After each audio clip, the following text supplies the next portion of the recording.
Good day, it's Arno Klaasen again here from LifeWise, and I'm continuing on my series, My Gospel Story.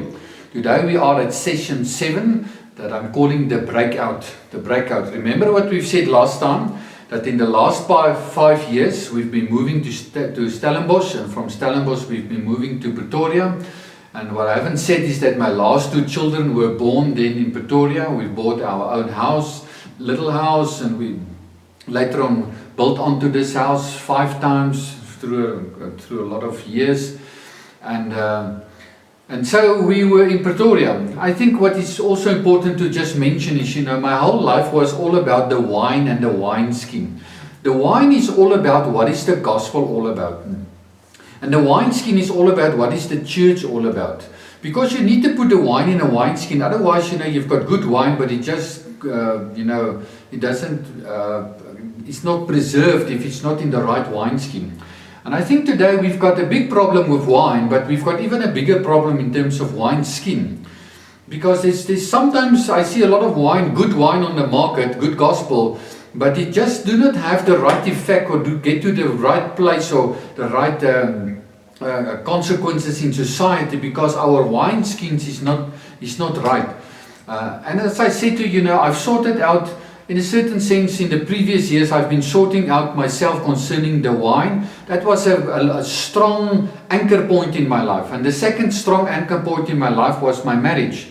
I was happily married, we didn't have a lot of infights and constantly, in each other's hairs. And maybe it was because of also the 6 children now there, and of a lot of effort and energy we had to put into that. But that was the two things. But the wineskin thing just built up and built up. You see, as I said to you, even from my school days, I got questions concerning the wineskin. It just built up. I just got more questions, disappointments, disillusionments, and I'm in this thing. I'm trying it. I'm doing it. It's not that I'm negative about it. It is just not. It is just not working. It is just not what it's supposed to be. It's just not.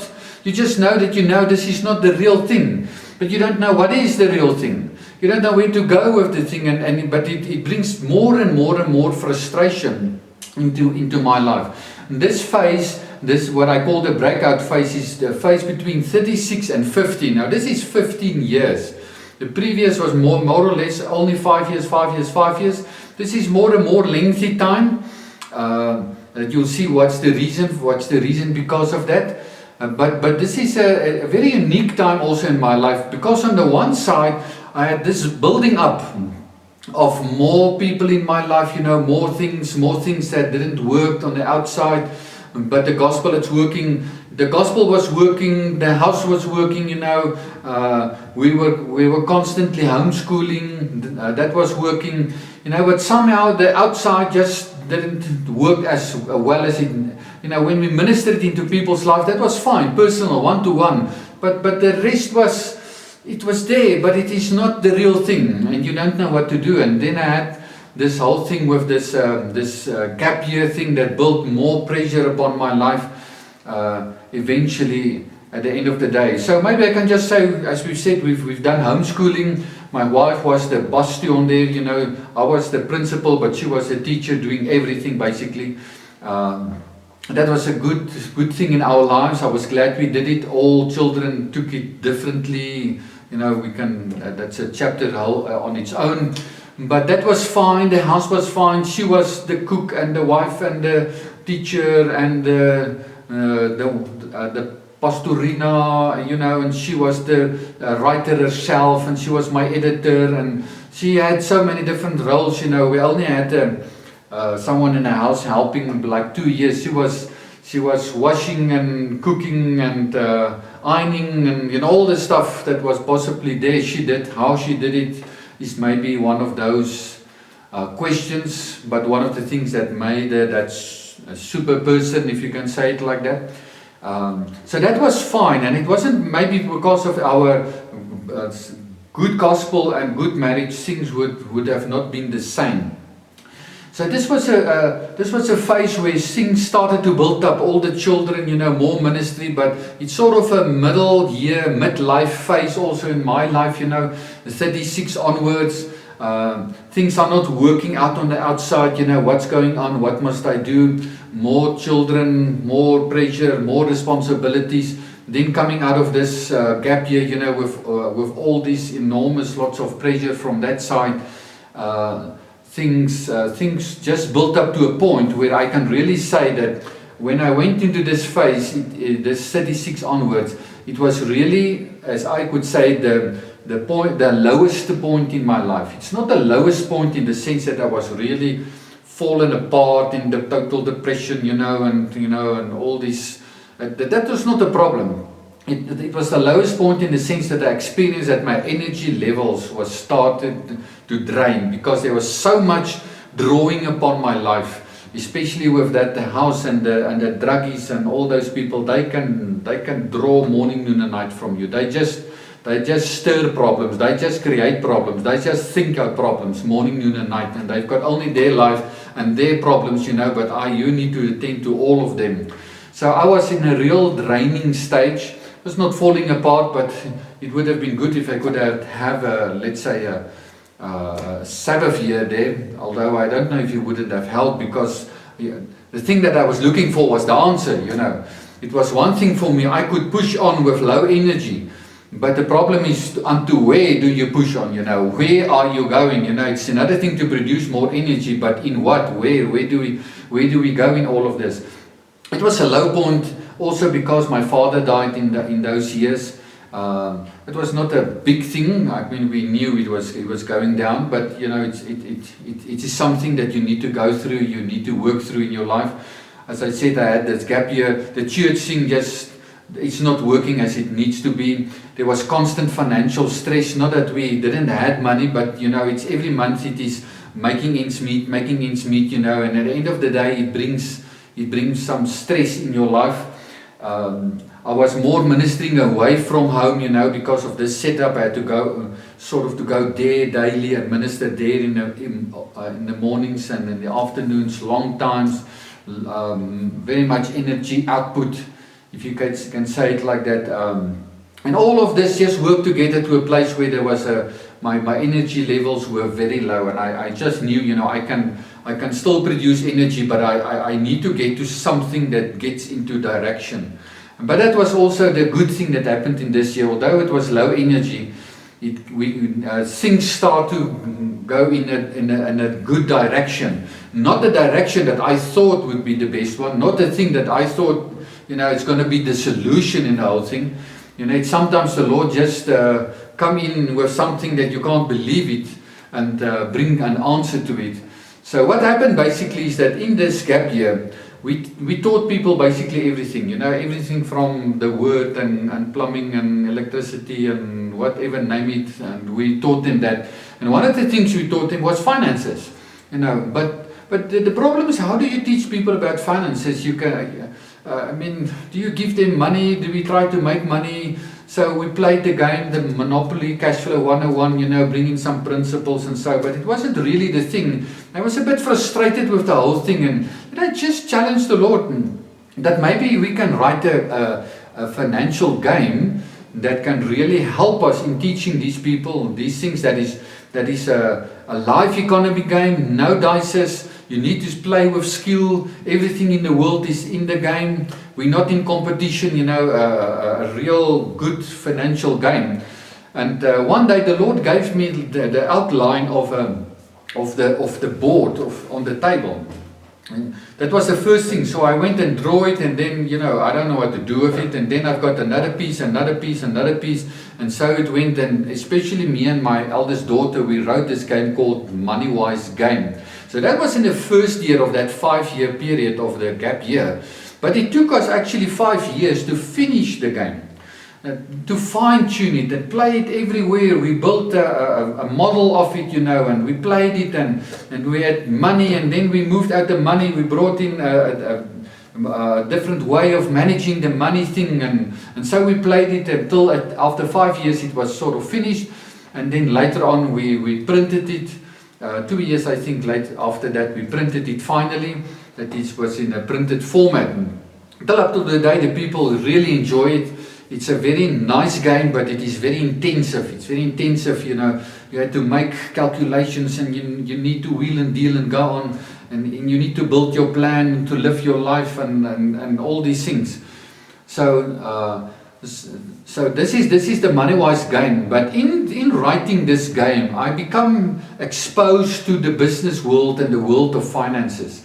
And the more I sort of, you know, try to duplicate the financial world here in the game, the more I became involved in this world in the sense of knowing what's going on, the more I started to study, and it led me to a 3-year active study phase where every time I've got left, you know, I studied and studied. And how is the banking thing, how is the bond thing working, you know, how is loans and on all these different stuff. At that stage I had two mentors in my life that stirred me in some certain things. The one, I attend some of his seminars, and the other one, I here and then I had a conversation with him. He had a big business with 12 companies, and so they stirred me in all these things, but I couldn't understand them always. So I had to go home and I studied all these things, and the more I studied, the more I realized, my goodness, you know, on one side I realized how things are working, on one side I realized how the banks is actually robbing us, you know, and how the system is actually built in a crooked way to not bring us into financial freedom. I discovered financial freedom,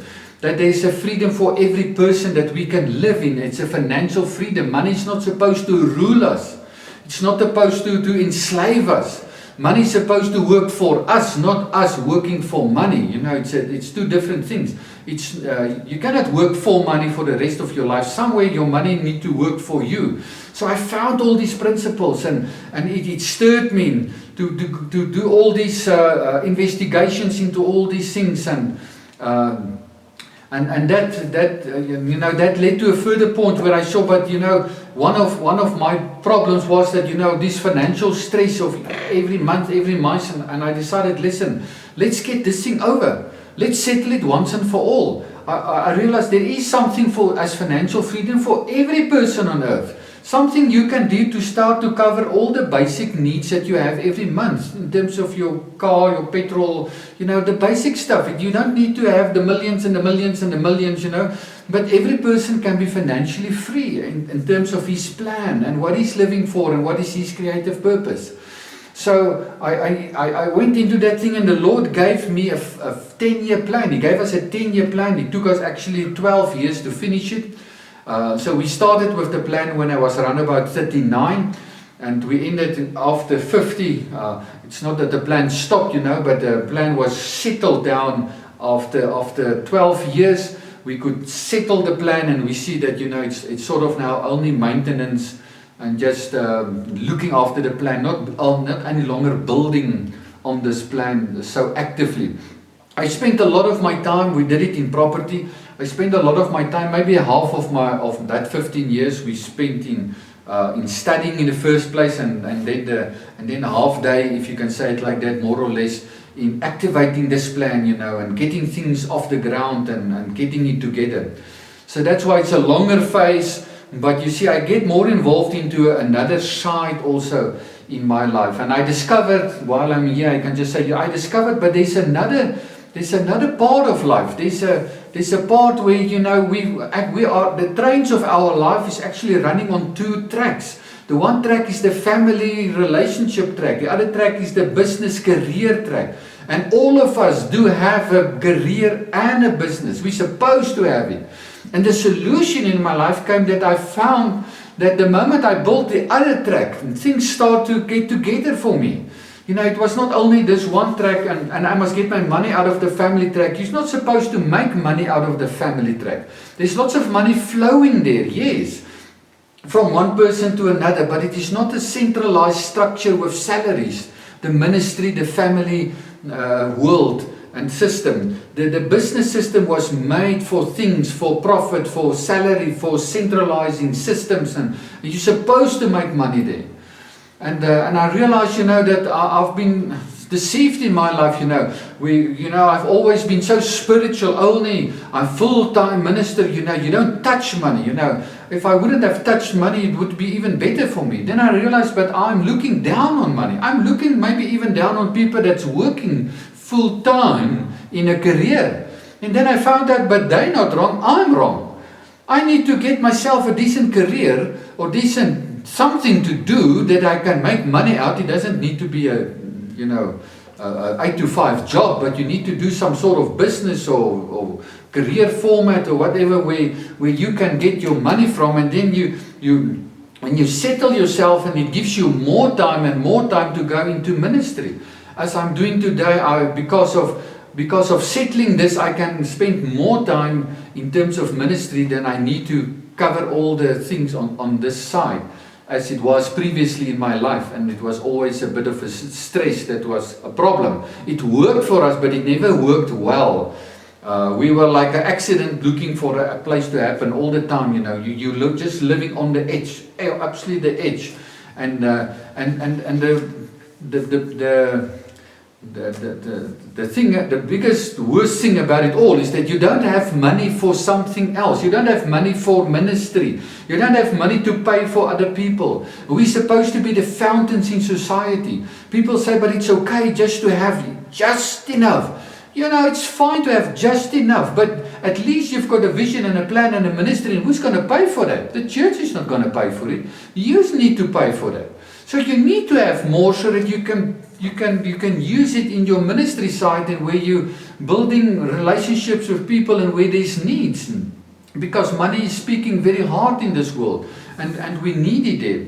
So this is what we did, and we always say, the financial freedom thing is all about getting for yourself chickens that's laying eggs. Eat all the eggs every month, but you never eat your chicken. You build your chicken. You always make sure your chicken is strong. Your chicken is laying much eggs. The eggs every month you can work away the eggs, because next month there will be eggs again. So the question is, what is the chickens in your life that's laying eggs, that's bringing in money for you? But you never eat your chicken. Never eat your chicken. That is very important. So this is what we did in terms of property. I was 39 after 3 years of study. We bought our first house. And now after all this study, and one Friday night, I took the children to the youth meeting, and then the Lord reminded me, said, when are you going to start with this plan, this 10-year plan? And then I thought, maybe, I'm just postponing it. Maybe I must just start now. I said, Lord, okay, I'll start now. I decide we're not going to buy 5 kilometers away from home. So maybe there's a good place here. There's a good suburb. Turn right. And I felt turn right. And I felt turn left. And here was a house right in front of me. I always said I want to buy a farmhouse, an old farmhouse. Not knowing this was the old farmhouse of that area. But it was totally stolen. There was only the walls and the roof there, with grass like this high, and about 20 agents advertising stuff on the wall. So I picked one, and I found the woman, and she said, but she just sold Tuesday the house. I said, if you find something like this, I thought, this is not going to be maybe too expensive, because we didn't have a lot of money. We just need to get into the market. So the Monday or the Tuesday the next week, she phoned me and said, you can't believe it, the bank doesn't want to give a loan. Why? Because this house is so dilapidated, you can't live in it. So I said to her, I'll get you at the house. We bought the house. We took money out of our other house bond, because we built on 5 times on that house, so the house was much bigger than we bought it. They gave us the 200,000. We bought the house for 100,000. We put in another 100,000, and we could get 3,000 out of it. So we were making 1,000 rand a month profit, and that was the big deal. And that 1,000 rand paid for our children's school fees every month. So that was the plan. And so we bought another one, and we went on like that. Long story, but the thing is that at the end of the day, we got ourselves some few chickens that can just help us cover our basic needs, because this is what it is all about. So that money no longer just rule over you, in the sense that at least you're no longer under the manipulation of something from the outside. That can be a big problem. People are caught up in their salaries and where they work and what the boss is saying and all these different things. Okay, so So remember what we said, we've written this Money Wise game. I went into the study phase, I got my plan, we started up the plan, and in this plan, you know, we as we said, part of this whole thing is that we played the Money Wise game. One day I played it with a group of businessmen, and they were enjoying it very much. And then a few weeks after that, you know, they phoned me, they said to me, can we not have one evening, you know, where we can talk about the solution? Because in the game you find out what is your problem, because you play the game as you live in life. Then we find out what's your problem, but that's not the solution of the problem. So the game is very good in showing you the problem, but not always solving the problem. So I went there and we had this evening, and I realized, no, this is not going to work. One evening is not going to be enough. I said to them, I agree with them, give me 12 evenings. I'll go back and think, you know, what we have done, put a little bit of notes, you know, on paper, and then we have 12 weeks of 2 hours each night, of all the 12 nights, and then we will discuss it. And so it went that way, and after the 12 weeks were gone, without planning, we had a Money Wise course. And the next group of people were there, and the next group, and the next group, and it is now 15 years, and the next group, and the next group is coming, and that is how it is working at this stage. Because there is something in this course that I think that is very good for people, that made it different for all the other courses I've been through, because I wrote it according to what the Lord has given to me. Up till today we had around about 1,000 people that went through the course, practically for 12 sessions plus the game, and to help people to understand what is the heart of money, financial freedom, how these things are working, how the system is working, how you can win the system, how you can win the bank, how you can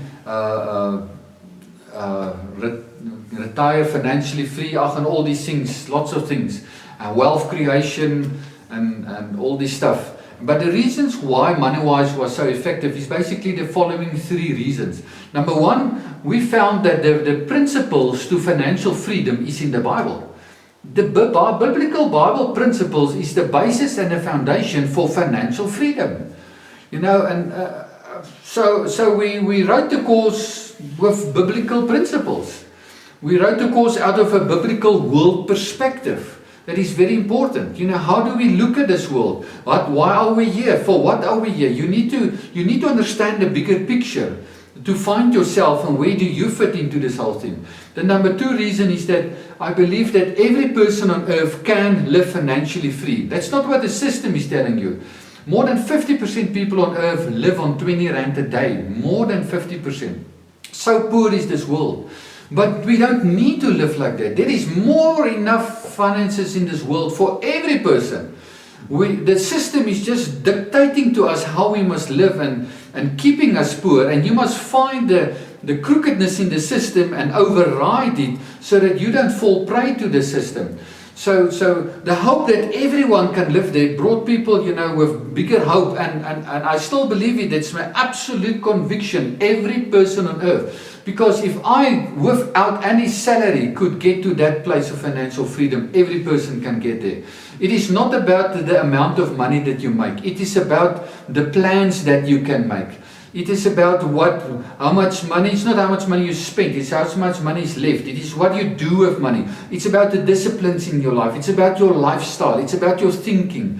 It's about all these things, what you're living for. Do you know the plan upon your life? I can give you stories upon stories that we cannot put in here because this is not the place for it here. But the third reason why Money Wise is up till today very good is the fact that Money Wise shows us that money is actually very good. It's a good thing. It's from God. We don't need to be negative about it. We just need to define it correctly and package it correctly. It is a means to an end. It is not an end in itself. But money has got a spirit side to it. A spirit side. And if you can encounter money in its spirit side, you get wealth creation. You get the creation of money. You get to a place where you don't need to work any longer for it, where it creates itself in your world. Now that is a thing that tickles people, but that is very much easier as it sounds, if you can say it like that. It is not so difficult. It sounds difficult. But the thing that caught me up with money was that I always thought money, all this stuff, you don't need to touch it, it's like filthy, this world and all the evil in this world because of money. No, it's because of the love of money. There's nothing wrong with money. It's the love of money. It's the heart of man. And then I realized that money has got a spirit side. And when I found the spirit side of money, my whole world changed. Because I could find it, number one, because of the gospel that I was believing. I was no longer in the sin gospel. I was in the grace and the spirit gospel. And that could open up the world for me to understand it in the right way. So what is wealth creation and understanding the spirit world, connecting with money, creating money, that is an extremely beautiful thing. There's only one thing in money that... or in this whole phase, again, that brought me to a point of disappointment. And that was that I wrote this course for the church world, and not any church ever accepted it. Not any church ever had any desire to make it part of their program, to make it part of their responsibility. Because, and that is where, and in this whole thing, I start to see what was going on. The church things start to get exposed to me. For where is the problem and what we need to do. Because when I talk to church leaders, I start to discover, remember that the principles of financial freedom is in the Bible. But I discovered that the leaders of the church is not interested in helping people to get financial freedom, because it's not the responsibility of the church to help you in finances. It's only our responsibility to help you, to bring you to Christ and to help you into basic freedom. Basic freedom. Not full freedom, basic freedom. Because the biggest slave on earth is money. But the problem is the church leaders are mostly ignorant concerning money. They know nothing about the world outside the church. Most of them have never worked a job in a world situation. They don't understand the business system. They don't understand finances. They don't understand these things. That's supposed to be normal, general knowledge. It's not supposed to be, it's not something that I got in my life because I went to study it. I never studied anything in finances. You can just read it on YouTube. You can just attend some few seminars that you can find anywhere on internet, and you will get to know the most essential stuff concerning it. But we are hiding ourselves away from this business world. We are actually, let's say, we build stuff around us in this family ministry world, and we separate ourselves from this money world. And we're running on this one track, and this track is just not working. We constantly want to fall off from it. That's why my own life constantly wanted to fall over. But the moment I got in the other track, I get myself a decent career. And I still believe, from ever, that I was in full-time ministry. I never changed it. I never went out of it. But I realized I've got a responsibility financially to do something about my life. I'm not supposed to live out of the ties of other people. I'm supposed to live, number one, out of something that I'm doing to cover my basics. But people are sowing into my life, yes, but I need more money than just covering my basic. Because I've got a ministry, I'm going into the world, I'm printing books, I'm doing stuff, You need more money than just being financially free, yes. So it's nothing wrong. There's money that is flowing in the financial world, but it's not centralized salary money. It's not supposed to be like that. It's one of our problems in church world. It's not that there's money, it is the way we deal with the money, centralizing it. Everything running to the inside. 90 to 100% is spent to the inside and not into the world. While people need to take that money and their ties and help them to get into the world, to sow into the world, to build the kingdom in the world. But we're centralizing it, and then we're eating all the money up, and that's why we do not have an effect in the world. And we're running on this, there's one cylinder while there's two cylinders, on this one track while there's basically two tracks. And it was one of the biggest things that brought an answer to my life. I found my answer to my personal problems, to my church problems, to everything in the financial world, believe it or not. It's not that it was not in the Bible, but I couldn't understand the Bible because there was a whole half of my life that was not functioning.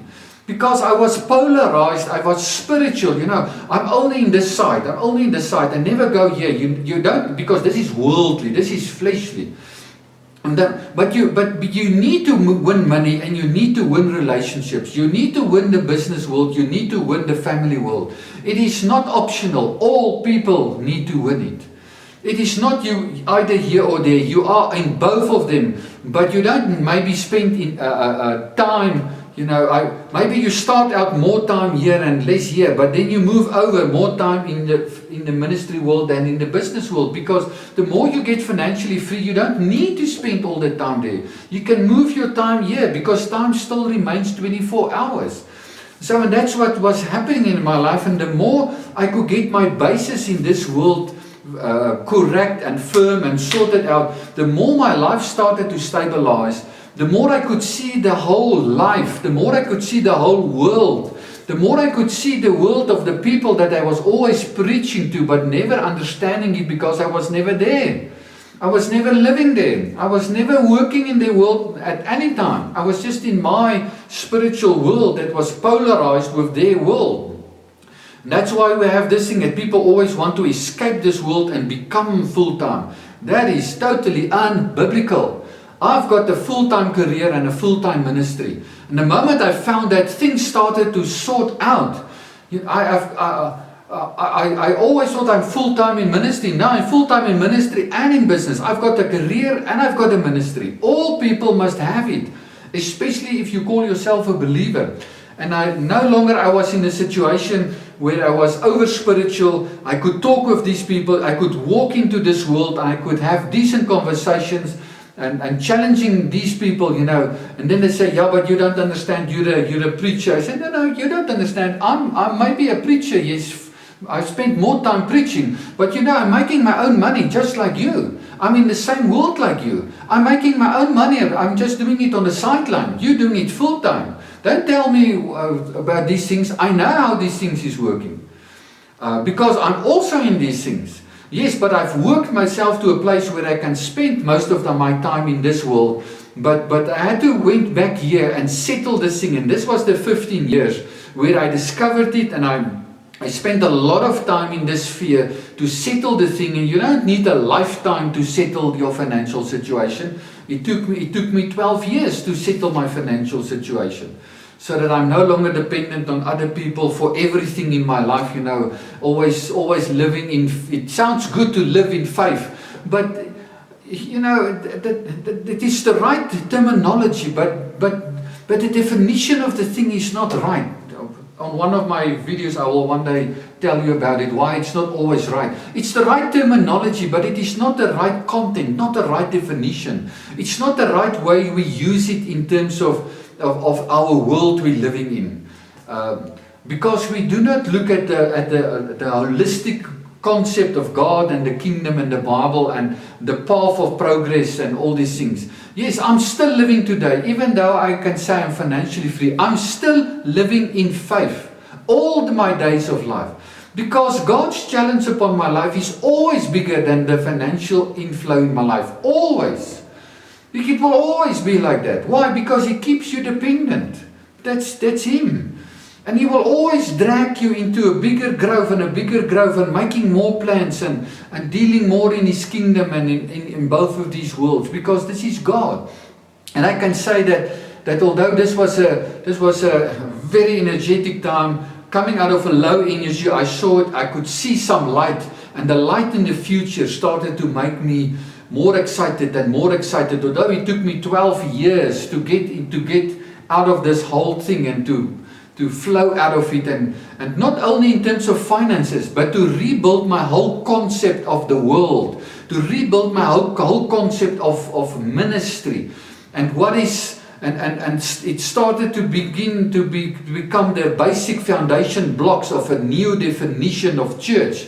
that we will come to. So at that stage, I still not had the new definition, but I could see there's light in the future. I could see things getting sorted out. It made me excited. So I wanted to go forward with all these things. I built on these things, and the more I built upon it, it gave me more confidence, and I moved forward.